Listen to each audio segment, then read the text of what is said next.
What is going on, my Super Sandwiches? Rhymestyle here, and today I'm joined by Jadentastic, who actually has no clue what the topic is to this video. Wait, Be unprepared.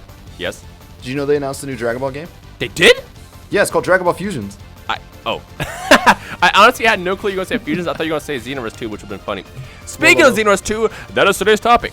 Now, as far as the story, the big question I had ever since Xenoverse 1 came out was, what if a second game happened, which there is a second game happening, what would they do with the next story? Like, would it be time patrol basic game? Would it be the exact same thing where you're just kind of fixing history? Because that could get repetitive fast. But I had a epiphany. That's the word, right, Danny? Epiphany? Sure.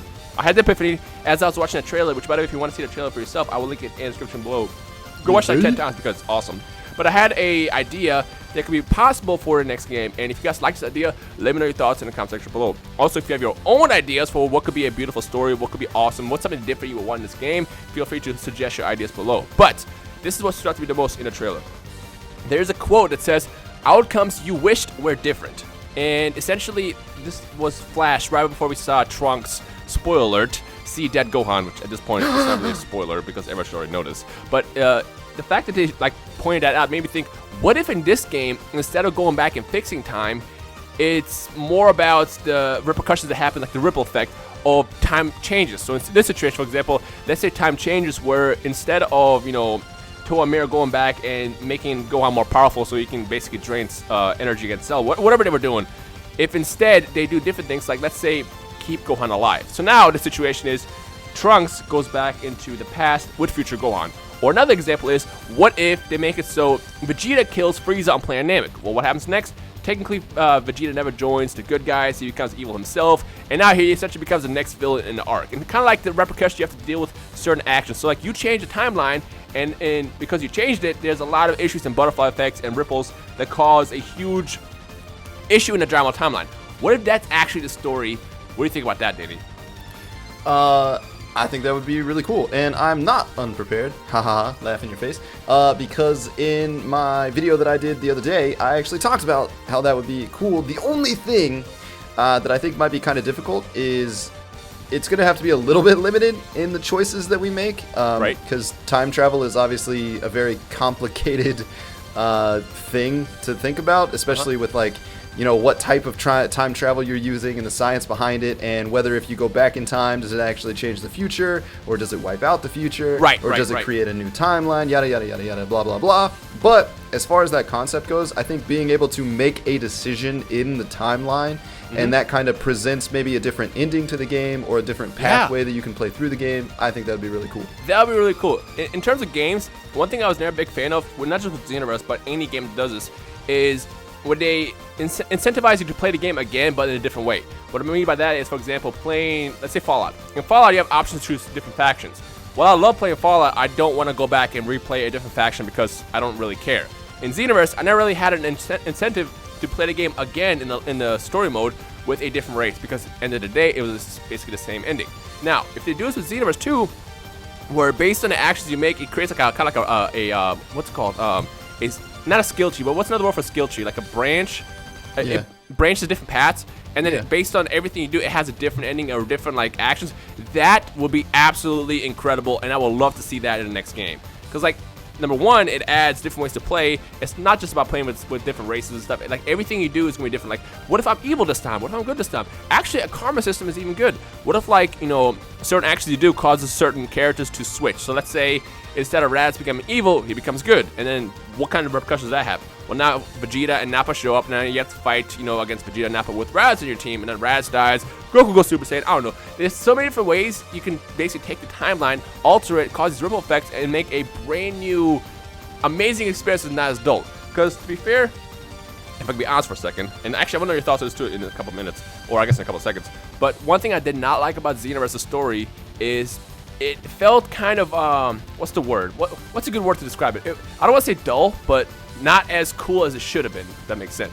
For example, I like the idea of Toa Mira. Toa Mira coming back, and they have some kind of crazy mission. I love that, until they just decide, you know what? Let's just completely change the story around and introduce a brand new person, and we'll save Toa Mira for later. I feel like when they're making that game, they realize, oh, we're probably going to make a sequel, so let's just save Toa Mira now and just throw Demigrid into the mix for no reason. I never liked that, because it just it didn't make much sense. Like, I remember when the initial trailer came out and all the information came out about Toa and Mira, and then they introduced Demigra. I assumed everybody was working together, but that wasn't the case. There was just literally two sets of bad guys for no reason. So, in this situation, what I want them to do is kind of, number one, complete what Toa and Mira were doing, because we obviously know they're going to come back because they were, shown off at the end of Xenoverse, so they got to come back. Two, I want them to do it to the point where it adds an incentive to play multiple times, where you have different paths, like a karma system or something, and I think that could be amazing. On top of that, it will let us, as Dragon Ball fans, live the stories, the what-if questions that we always had in our childhoods as we were watching the show. What if, Vegeta went Super Saiyan on Planet Namek? What if Vegeta killed Frieza? What if freaking, I don't know, Super Buu was killed by Goku fusing with Gohan? Like, on top of that, first of all, think about that. Think about that outcome for a second. If Goku fused with Gohan, what would happen then?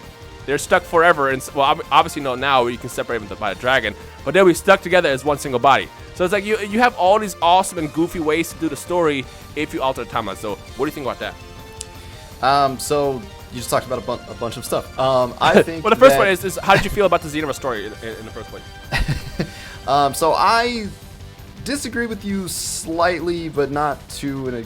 I mean, I don't know. I agree and I disagree. I actually, and I talked about this the other day too. I actually really, really loved the way that Xenoverse presented the story, because we have had so many Dragon Ball Z games where we play through the exact same story. It's the story that we read in the manga. It's the story that we watched on TV. It's the story that we watched in the movies. Actually, before you continue, let me stop for 1 second.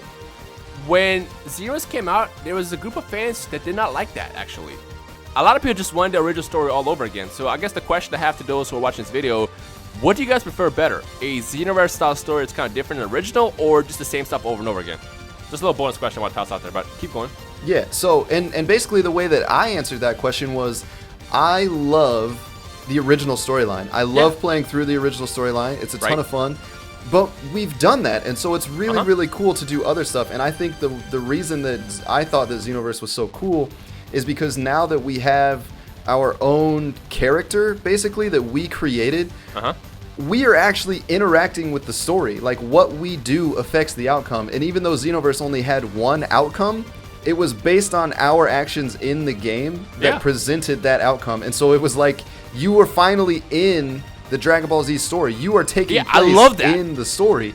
And that's really, really cool. Like, that's what having your own character, jumping back and forth in time, what it does is it allows you to play through the same storyline that we know and love, but from a completely different perspective, which I think is really cool. I thought that was amazing. So I guess the question I'm asking is what do you want to see with the story? Do you have anything that you prefer as a fan? Like, essentially I'm asking you if they did the same thing where it's just the same time patrol thing where you have to go back and fix the same saga timelines, like, would you be okay with that? Or would you want something different where it's like what I mentioned, how you have like the skill, not the skill tree, but the saga tree, where based on the action you go, it takes you to a different path in the story? Yeah, I hope they don't do that. I hope they do it a little bit different. I mean, I don't want it to just be like, oh gosh, we gotta go back and fix this so that it doesn't happen. We gotta go back and fix this so that it doesn't happen. I mean, I hope that it has a little bit of a different outcome, like what you do, changes stuff. And the thing that came to mind when you brought up the, choosing to be good or evil, what actually came to mind was the Force Unleashed games that Star Wars, the Star Wars games that came out a few years back. A lot of years back now, actually. Wow, I'm really old. But in those games, as you progress through the story, you would make a certain decision at a certain point in the game, whether which path you took or whether you left a certain character alive or you took them out. And depending on the choices you made throughout the game, which at the time didn't really seem that significant, would change the ending of the game. It would change the outcome of the entire universe. So you could be, oh cool, you're fighting me, and it made my controller vibrate. That's what that very loud noise was. So it would affect the overarching outcome of the game. So I do think that would be really cool. I really, really like the way that the Xenoverse storyline worked. I want it to be that same aspect, which obviously we know that it's going to be some sort of time travel. And the villains, I was okay with the villains, but kind of like what you said, this is the part that I agreed with a lot, was that neither of the villains really felt like the main villain. Yeah. So it was like who am I really fighting against here? And then at the end of the day, Demigra didn't even really seem to be like that bad of a villain. Like, I didn't, when I was like fighting him and stuff and he was talking, I was more annoyed rather than like, oh, this guy's awesome, he could take out the planet. Like, it's different. Like, if Beerus gets angry, he could literally destroy everything. And I feel like if Demigrog gets angry, it's because his hair isn't spiked up the right way, that he's got, like, that thing going on. But no, I don't know. I'm really excited. I hope they do something a little bit different. I hope that your decisions in the game can affect the outcome. I think that'd be really cool. Right. So I guess the question I have for the people who are watching this video right now, if you made it this far, obviously, is what is it that you want to see in the story? Would you be offended, I guess, if it's the same thing where it's like last time, where you basically just jump in and, you know, Supreme Kai of Time shows you a time scroll, like, hey, this is screwed up, go fix this, and it's the same thing over and over again. Essentially, Xenoverse 1, just a different way to, you know, fix a timeline. Or would you rather want something that I suggested, or do you have your own idea? I guess let us know your thoughts on that in the comment section below. Also, shout out to that fight just now, because that fight between Super Saiyan God Goku and Super Saiyan 4 Goku was amazing. I'm gonna kind of toss it out there. With that said, ladies and gentlemen, let us know your thoughts on everything you have in the comment section below. If you're hyped for Xenoverse 2, which I know a lot of you guys are, make sure you leave a like rating below. Leave a like rating below. I can't talk, I'm so excited I am. And I guess we'll see all your amazing Super Sandwiches in the comment section below.